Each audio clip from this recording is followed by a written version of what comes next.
What is up, gamers? Welcome back to another predecessor video. We left off on part 1 of the Q&A that we had with Bloodmordius, game designer for predecessor. We are going to go to part 2 of the Q&A we have, another 10 questions that you guys have answered in the community post that I recently put up on my channel. And we go over a lot more things that we didn't go over on part 1. So yeah, let's go right ahead into this one. Let's move to Skilled Martin. He says, what's your process for conceptualizing a new skin? Do you start with a theme, lore, or aesthetic idea? So this really isn't my department in terms of skins, so I can't say a ton on it. And in terms of where it starts, this is something that we've got a character art director now, Rafe. He's fantastic. So he's been looking after a bit of this, and before that, Alex, another game designer, has been doing a ton on. In general, like I personally think the really cool things is like combining two themes to make like a really unique theme is like a really cool idea to approach these things. That's something that like League has done quite a lot in terms of like High Noon is like cowboys and it's got like demons, right? So it like meshes those two together. What does that look like? Mecha Kingdoms is more your Gundam style, which mixes like the robotic theme with the Oriental theme. I think things like this can produce really cool like skin lines and stuff. But in terms of like what Pred's actual process is, I'm not 100% sure, and I could not tell you because I don't work in that department. Uber Habib says, while I find the concept of verticality interesting, it feels really bad for a melee character like one without any tools to target airborne units. Are you thinking about this if they design more characters with flight? Yeah, I mean, we're thinking about it even right now, right? As I said, Skylar's a big test for this. We knew there'd be issues with Grux and Kwong and these kind of characters of interacting with Skylar. It's really tricky because in a sense, I almost want to tangent this, where you think about a mechanic that you want to add to the game. This mechanic changes gameplay in a way that invalidates other gameplay, right? Which means by introducing it, you can end up removing other stuff from the game to the point where it's like, was it actually a positive in that sense, right? So don't get me wrong, I think like ground targeting, for example, and flight can exist, right? But by having flight, you're making ground targeting a much harder thing to include in the game, because any character that's going to interact with flight, and if you have a core ability that works off ground targeting, now invalidates that character's kit and their loops, right? If you think about like using another MOBA example again in terms of like League of Legends, if you were to have an ability that completely invalidated another of the other characters' ability just default, more generically, you end up kind of like breaking a lot of the loops of the character, and that could be really unfun to interact with. I think like Fizz is probably the best example of this, where he like hops on his pole and he becomes immune for a period of time. This is like a really frustrating thing to deal with, you know, right? Do it a lot for this reason. If we have more characters with flight, it starts to create that Fizz dynamic, where a lot of characters just cannot interact with these characters for a period of time, and that's really unfun, right? Especially when flight you kind of want to be like a decently long duration kind of mechanic, and that feels good for the user, but then it's going to feel really horrible for the others. So in terms of the solutions for that is you just need to provide more options for those melee characters and those ground targeted characters. That is something we are looking into, as I mentioned beforehand. We are trying to find ways for these characters to interact. Kwong, it might be a simpler process. His Q, for example, could have the sword come from the sky and as it's falling, pull people down beneath that location. That gives him an interesting, skillful option to interact with these characters. Whether that's a good idea or not, don't know, untested, but could be sort of cool. Characters for Grux, they probably require either bigger reworks or bigger base gameplay changes to allow them to interact. It's something we're very cognizant of. It's something that Skylar is being released for as like almost a test in that regard, to test how much of a problem this actually is, and how much we can include flight in future, because we've obviously had it in the very limited capacity of how it was ultimate before. This is a more accessible capacity, and therefore we need to be like a little bit more careful going forward, is what we've observed at least. Yeah, that makes sense. Let's move to the next one. J-Dub asks, what sets apart designing heroes on Pred/Paragon compared to other MOBAs? Also, biggest challenge in catering to the old Paragon player base and the new Pred player base simultaneously. Yeah, it's definitely tricky because the third person perspective obviously brings like I'd say probably more limitations than it does like freedom in other areas and stuff. The verticality is like nice to play with, but the camera angle does make it really difficult to make like super interesting abilities. Generically, it's quite hard for a player to look at a situation and assess all the things going on in order to make the correct decision, which means that you have to give like very clear telegraphs and be very careful with the abilities you make. Whereas from a top-down perspective, you can obviously see everything going around you at all times. That makes it a little bit easier. So generally, yeah, that changes a lot of the way we think about abilities and stuff, and the way we want damage to come out. We never want things to be too surprising, particularly if they're high burst. Otherwise, you will get this issue where people just can't see where it's coming from. And we're also trying to provide more tools for people to see what's going on around them as well, such as just like the proximity indicator is a good example. We need more things like that, I think, in order to create this more aware gameplay for players, and therefore they can make the best decisions based on what's going on. And I think that's like the biggest difference actually between top-down MOBAs and third person for us. I will say the Halloween map, because it's so dark, it also just made me lose myself a bit more in team fights and what I can see. So I'm honestly starting to miss the old map because of it. So I know that's like a very big thing in Predecessor, which I feel is much easier when you're playing a top-down MOBA. Just knowing what's around you. Yeah, it's interesting because this is also why I think Riot went away from doing their theme-based maps as well. One of the big reasons was clarity. All their VFX are basically designed around Summoner's Rift and being readable in every space there. And you want to exactly know what's going on at any one moment so you can make the perfect decision. And if you suddenly made the map all snowy and that was starting to hide a lot of VFX and stuff, that can disrupt like competitive integrity in a regard, right? So it's obviously very tricky. So theme maps are really cool. They're fun, but they can cause this issue that you mentioned in particular, and we do have to be aware of that because obviously it's cool to be in that environment, but then if it's disrupting your gameplay to the point where mistakes start happening more consistently, that can be really unfun and it might put you off, right? I definitely agree with that. I feel like when I'm playing on this map, it's really rough to tell what's happening, and it's a little overwhelming. It makes me not want to play more than like 2 or 3 games. Yeah, clarity is really important. It's something we will consistently work on.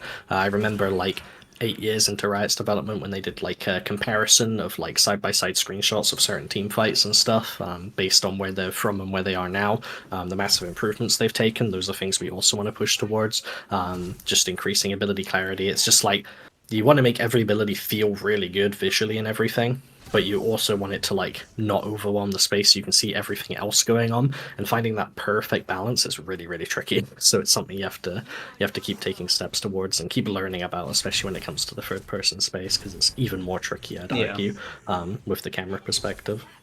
Right, let's move to David. David asked, I would ask him, do you feel like there are limitations on what you can do with your hero design? For example, you cannot make a hero be able to climb walls because that would be an unfair advantage. Or is that something that you think about and try to incorporate and make it fair?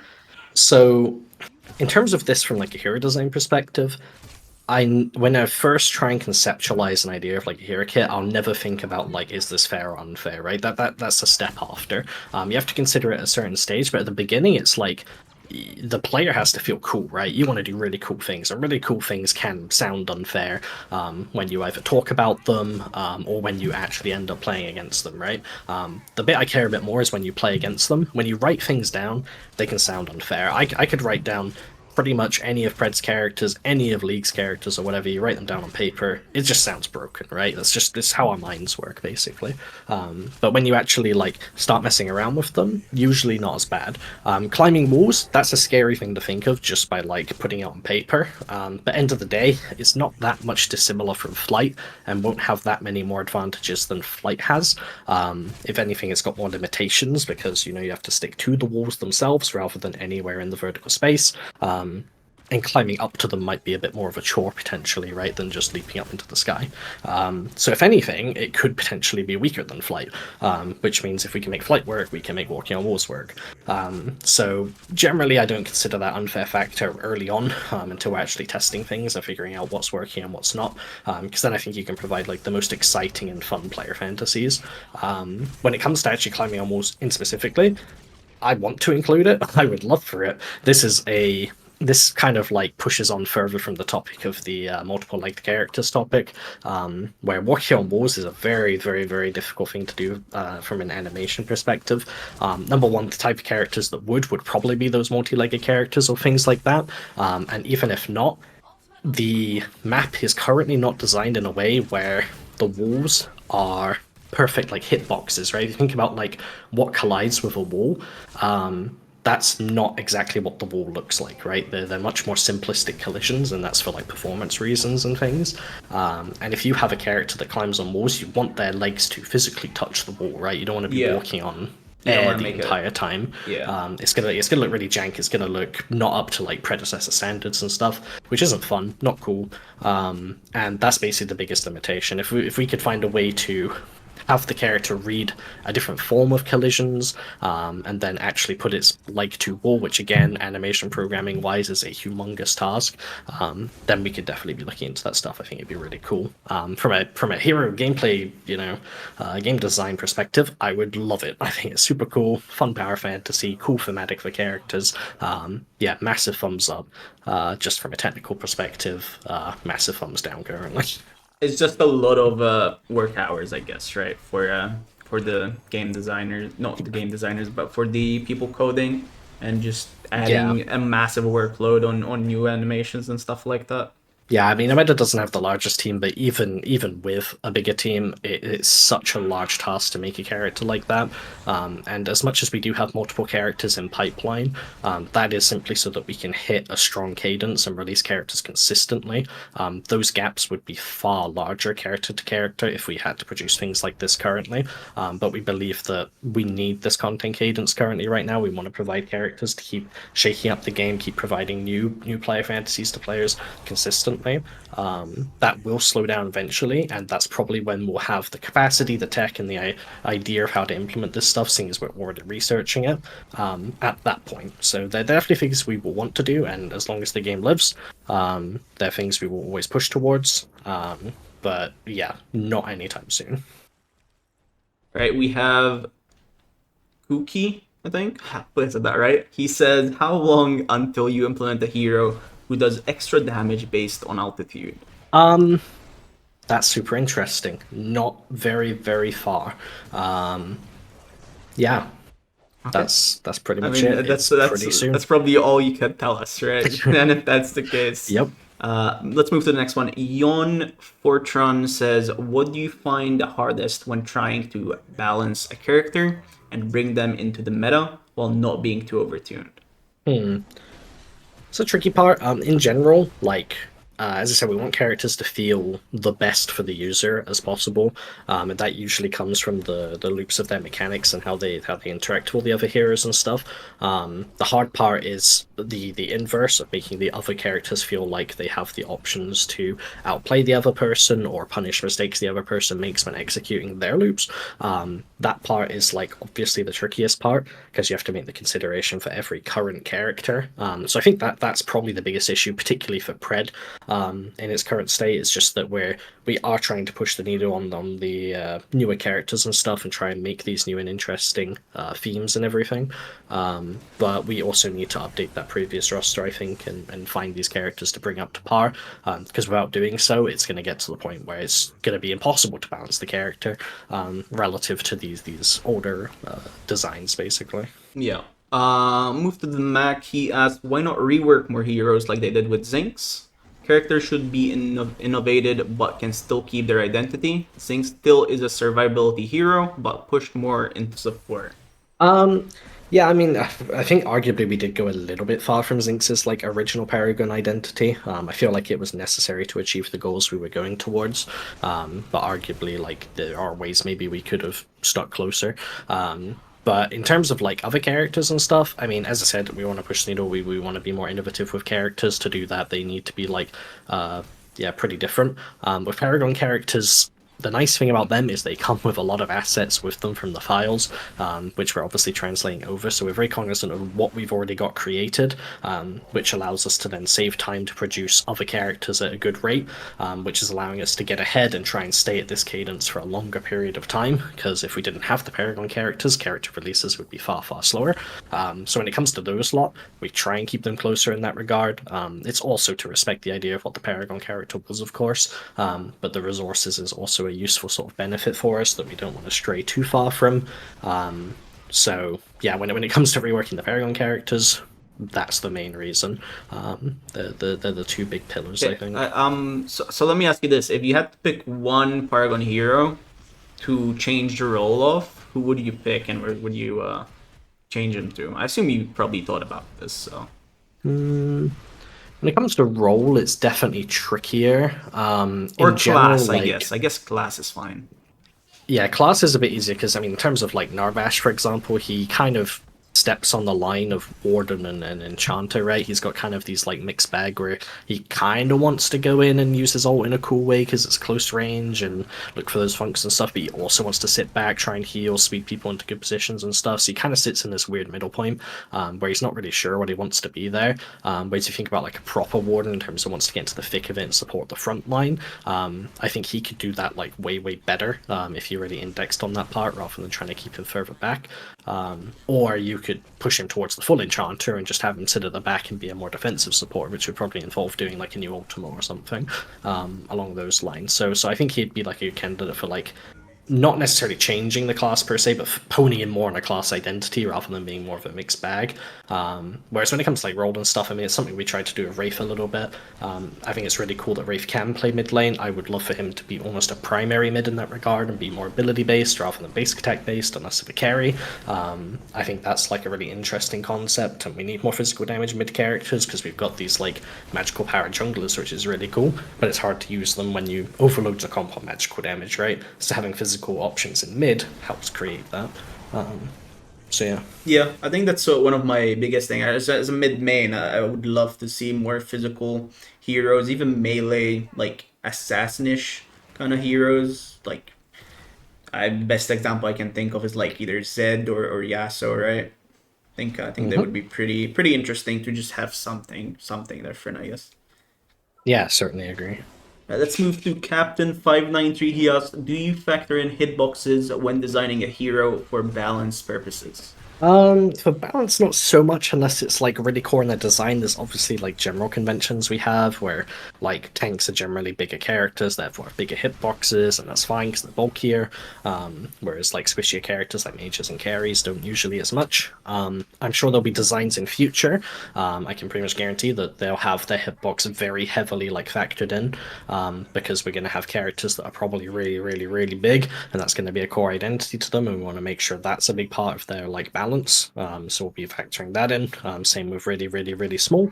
There might even be a world where we have like an ADC character that's like huge, like bigger than what Grim was, right? And he's this really big thing that's auto attack focused and generally squishier. But we probably like make him tankier because he's so large, right? And factor that into the way his balance is done. Was there any characters that you guys have changed hitbox of? I'm thinking maybe Crunch. I think Crunch is one. I'm trying to think if there's any like significant ones though. I don't really think so. Obviously with uniques like Argus, we have a tiny hitbox for him. But when it comes to like the Paragon roster, I don't think we adjusted any like heavily outside of what would be expected for their size. We shrunk Grim. Yeah. That happened as like a balance change basically. And Yeah, I we did remember shrink that him one down actually. a bit. Yeah, because he was just a bit too big, even though it was like his intended size from like Epic side. Yeah, we did agree with the community that generally going smaller with him was a better route for him. And if we are to design like an ADC around being a bigger size, then we're gonna have to do more to basically push it into like a more exciting like power fantasy that leans into the size of being bigger. Whereas Grim just kind of had some nice mechanics for PO, like the knockback, the spell shield, and the slow. But end of the day, when boxing ADCs, he just kind of fell over. So That makes sense. Let's move to Merc now. He says, why is Skylar just a bunch of character meta abilities put onto one character? Well, in a sense, you can kind of pull abilities from any character and put them onto another kit. Like you want to innovate in some areas. I think with Skylar we did. I think the way we did the flight and the way the missiles work and everything is a very unique experience, particularly for an ADC. Because I think it's more about like the class and the role experience, right? Like end of the day, if we were to make a character who's like an offlaner that indicates more on a bruisery playstyle but has flight in the kit, there could be similarities to characters like Skylar or Howitzer if you want to draw that comparison.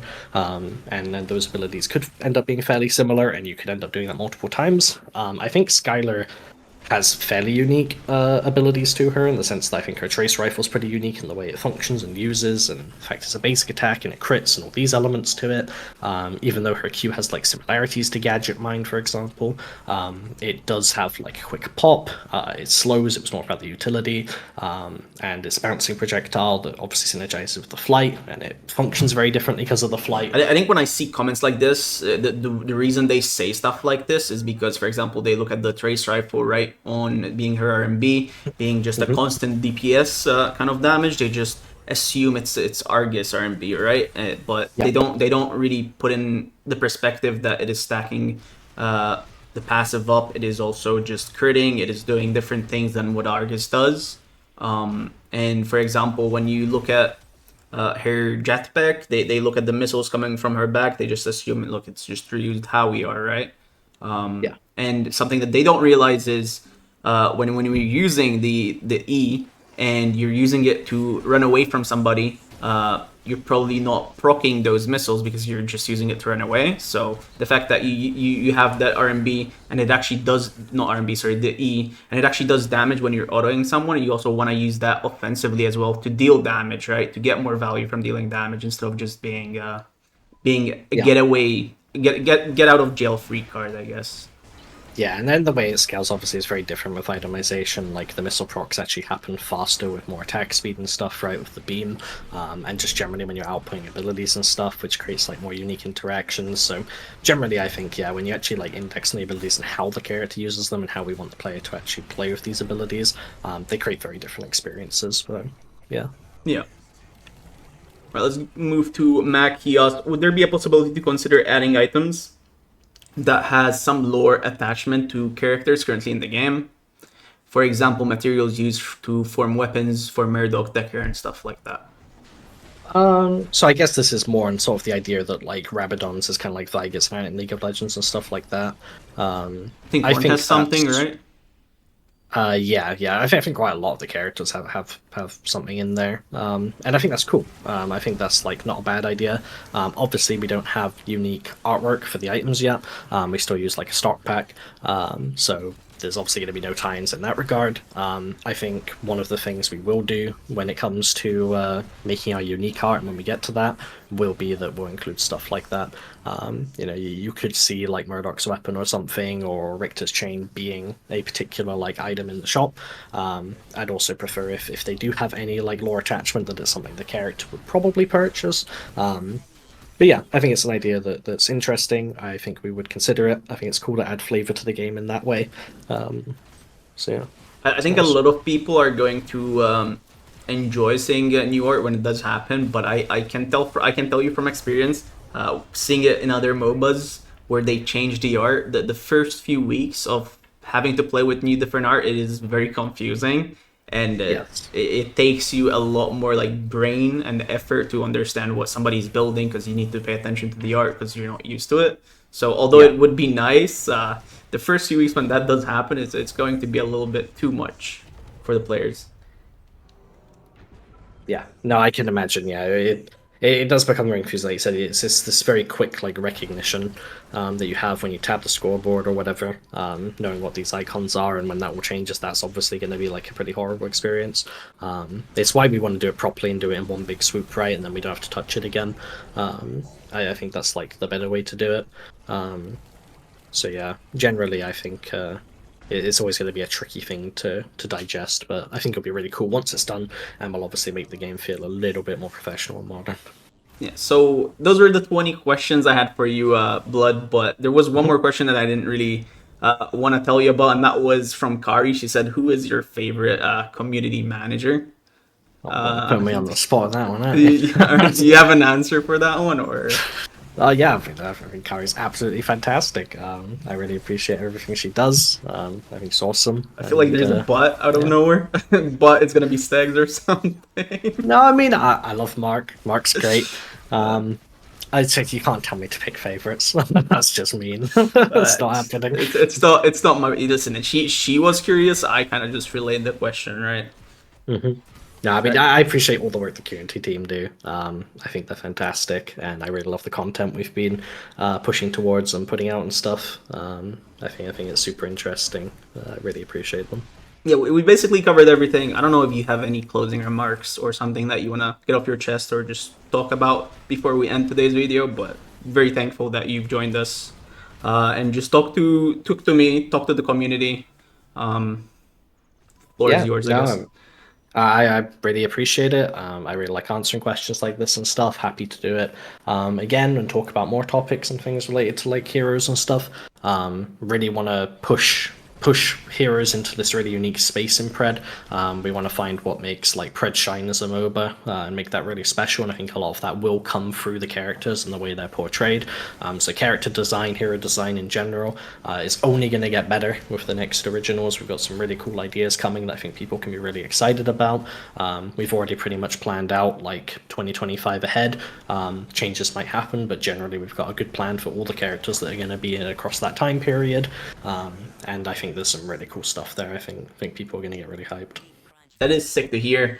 I think we've covered everything, Blood. Thank you again for coming for this Q&A and answering the questions that the community had. Also, some of these questions I also had myself, so it's pretty nice to hear how you feel about certain topics. If you guys haven't watched part 1, I do recommend watching it. It was posted yesterday. We split it into 2 parts because it was a bit long. I want to thank you viewers for watching and sticking by. Truly appreciate it. Truly appreciate the support you guys have been spreading on the channel lately. You guys are absolutely phenomenal. I will see you guys tomorrow for another Predecessor gameplay video this time. So peace out, gamers, and have a good one.